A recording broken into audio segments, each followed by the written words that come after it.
Outlet पर होगा आपके सारे फिजिक्स के इंस्टीट्यूट मैथ्स और उसका सफाया। बस अपने फोन से क्वेश्चन की फोटो खींचो, क्रॉप करो और तुरंत वीडियो सोल्यूशन पाओ। डाउनलोड कीजिए डाउटनेट ऐप अभी या फिर व्हाट्सएप कीजिए अपने डाउट्स 8 400 400 400 पर। इस क्वेश्चन में हम बाईडीएसी एक्सपेरिमेंट के लिए बायोक्रोमैटिक लाइट यूज़ कर रहे हैं, जिसमें से एक का वेवलेंथ है हमारे पास 400 नैनोमीटर एंड दूसरे का वेवलेंथ है 560 नैनोमीटर। एंड यहाँ पे जो दोनों स्लिट के बीच का डिस्टेंस है वो है 0.1 मिलीमीटर एंड स्लिट से स्क्रीन तक का जो डिस्टेंस है वो है 1 मीटर।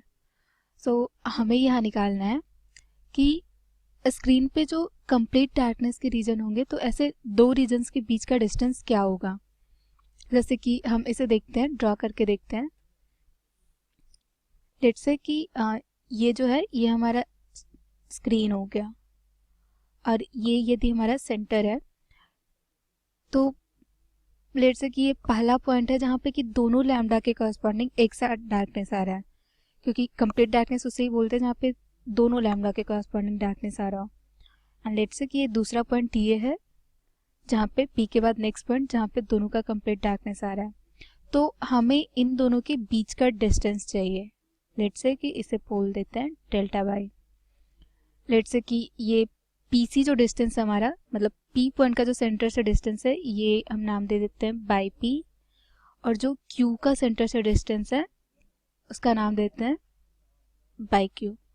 तो ये जो हमारा डेल्टा बाई होगा वो हो जाएगा हमारा by Q minus by P. हमारे पास चाहिए कंप्लीट डार्कनेस का, तो पहले उसके लिए हमें चाहिए सेंटर से डार्क फ्रिंज का डिस्टेंस। तो वो होता है हमारा 2n-1 लैम्डा, जिस भी लैम्डा के कॉरस्पॉन्डिंग हम देख रहे हैं, डी जो कि स्क्रीन और स्लिट के बीच का डिस्टेंस है अपॉन 2 इंटू डी। ये डी है हमारा दोनों स्लिट के बीच का डिस्टेंस। तो पहले तो हम ये अज्यूम कर लेते हैं कि ये पी पॉइंट जहाँ पे दोनों का डार्क फ्रिंज ओवरलैप कर रहा है, लेट से कि वो लैम्डा 1 के कॉरस्पॉन्डिंग इन 1h डार्क फ्रिंज है और लैम्डा 2 के कॉरस्पॉन्डिंग इन 2h डार्क फ्रिंज है। तो यहाँ से हमारा आ जाएगा, सिंस ये दोनों ओवरलैप कर रहे हैं तो दोनों का डिस्टेंस सेंटर से सेम होगा, तो ये हो जाएगा 2n1-1 lambda 1 capital D upon 2 into small d equals to 2n2-1 lambda 2 capital D upon 2 into small d. इसे सॉल्व करेंगे तो हमारा आ जाएगा 2n1-1 upon 2n2-1 equals to lambda 2 upon lambda 1। यहाँ से हमारा आ जाएगा लैम्डा 2 का वैल्यू है 560 नैनोमीटर एंड लैम्डा 1 का वैल्यू है 400 नैनोमीटर।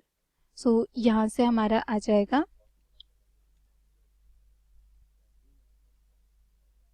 7/5। तो 7/5 को हम लिख सकते हैं 14/10, 21/15। उसी तरह हम इसे 7 के अपॉन 5 के टर्म्स में लिख सकते हैं, जहाँ पे कि के हमारा 1 2 3 अप टू इन्फिनिटी तक वैरी कर सकता है। ठीक है, तो लेट्स से कि अब हम पहले पी पॉइंट के लिए देख रहे हैं, तो पहले देखेंगे सबसे पहला कौन सा रेशियो है जिसके लिए हमारा n1 और n2 इंटीजर्स आ रहे हैं, क्योंकि n1 और n2 हमेशा इंटीजर्स होंगे क्योंकि वो ऑर्डर है, ऑर्डर कभी फ्रैक्शन नहीं होता। लेट्स से यहाँ पे पहला वाला 7/5 के लिए देखते हैं, 2n1-1 upon 2n2-1 equals to 7/5। तो इसके कॉरस्पॉन्डिंग हमारा आ जाएगा n1 equals to 4, n2 equals to 3। तो ये इंटीजर आ रहा है तो ये पॉसिबल है, तो यानी जो हमारा p पॉइंट है उसके लिए आ रहा है n1 equals to 4 and n2 equals to 3। अब नेक्स्ट रेशियो के लिए चेक करते हैं, 2n1-1 upon 2n2-1 equals to next ratio है 14/10। तो इसके लिए हमारा n1 आ रहा है 15/2 और n2 जो भी आएगा, लेकिन n1 यहाँ पे फ्रैक्शन आ रहा है, सो ये पॉसिबल नहीं है। सो अब हम नेक्स्ट रेशियो के लिए देखेंगे, क्योंकि ये रेशियो तो पॉसिबल नहीं है। 2n1 minus 1 upon 2n2 minus 1 equals to 21 upon 15। तो यहाँ से हमारा आ जाएगा n1 equals to 11 and n2 equals to 8। तो ये दोनों n1 n2 इंटीजर आ रहे हैं, यानी कि n1 equals to 11 and n2 equals to 8 के लिए यहाँ पे dark fringe complete darkness possible है। सो Q पॉइंट के कॉरस्पॉन्डिंग हमारा आ जाएगा n1 equals to 11, n2 equals to 8। So अब हम पहले P पॉइंट का सेंटर से डिस्टेंस निकाल लेंगे। तो हमारा बाई P आ जाएगा, by P equals to 2 into, हम n1 या n2 किसी के करस्पॉन्डिंग भी देख सकते हैं। यदि n1 लेंगे तो उसके लिए यहाँ पे लैम्डा हम ले लेंगे लैम्डा 1, यदि n2 लेंगे तो फिर लैम्डा 2 के करस्पॉन्डिंग निकालना होगा। तो लेट्स से कि हम n1 के करस्पॉन्डिंग निकालते हैं, यानी कि लैम्डा 1 के करस्पॉन्डिंग। तो p के लिए है हमारा, n1 है हमारा p के लिए 4। सो ये हो जाएगा 2 इंटू 4 माइनस 1। लैम्डा 1 है हमारा 400 नैनोमीटर, कैपिटल D है 1 मीटर, 2 इंटू स्मॉल d है हमारा 1 मिलीमीटर। सो इसे सॉल्व करने पे आ जाएगा by P equals to 14 millimetre. उसी तरह से बाई Q को भी सॉल्व कर देंगे। Q के लिए यदि हम लैम्डा 1 के कॉरस्पॉन्डिंग देख रहे हैं तो n1 है 11, तो ये हो जाएगा 2 इंटू 11 माइनस 1,